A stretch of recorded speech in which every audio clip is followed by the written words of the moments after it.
अलिबागमध्ये तेजस्विनी पुरस्काराने महिलांचा सन्मान। वेगवेगळ्या क्षेत्रात काम करणाऱ्या मात्र कधीही प्रकाश झोतात न येणाऱ्या कर्तृत्ववान महिलांचा शनिवारी अलिबागमध्ये सन्मान करण्यात आला। अलिबाग प्रेस असोसिएशनच्या वतीने 5 महिलांना तेजस्विनी पुरस्कार देऊन गौरवण्यात आले। रायगडच्या पोलीस अधीक्षक आचल दलाल यांच्या प्रमुख उपस्थितीत सत्कार मूर्तींना सन्मानित करण्यात आले।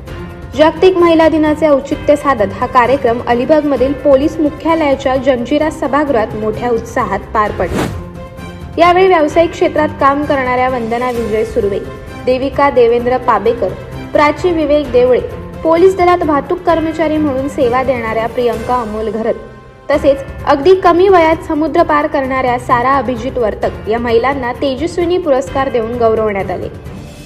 यावेळी पोलीस अधीक्षक आचल दलाल म्हणाल्या की वेगवेगळ्या क्षेत्रात काम करणाऱ्या कर्तृत्ववान महिलांना निवडून तेजस्विनी पुरस्कार देण्याचा स्तुत्य उपक्रम अलिबाग प्रेस असोसिएशनने सुरू केला आहे। या निमित्ताने महिलांचा सन्मान करण्याचे काम असोसिएशनच्या माध्यमातून होत आहे। या पुरस्काराच्या माध्यमातून महिलांना उभारी देण्याचे कार्य संस्था करत आहे। लग्नानंतर सासरचे नाव महिलेला मिळते, परंतु आई वडिलांकडून मिळालेल्या संस्कारातून संगोपनातून महिला समाजात नाव उंचवण्याचे काम करत असतात। महाराष्ट्रामध्ये सावित्रीबाई फुलेंसह अनेक महिलांचे कार्य आदर्श घेण्यासारखे आहे।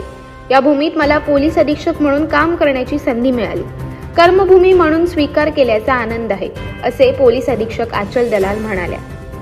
यावेळी ग्रामीण विकास यंत्रणा रायगडच्या प्रकल्प संचालक प्रियदर्शनी मोरे तसेच शासकीय वैद्यकीय महाविद्यालयाच्या अधिष्ठाता डॉक्टर पूर्वा पाटील यांनी देखील मोलाचे मार्गदर्शन केले। अशाच अनेक घटना आणि बातम्या जाणून घेण्यासाठी सबस्क्राईब करा आमचे YouTube चॅनल केव्ही न्यूज आणि इन्स्टा पेज कृषीवल न्यूजला फॉलो करा।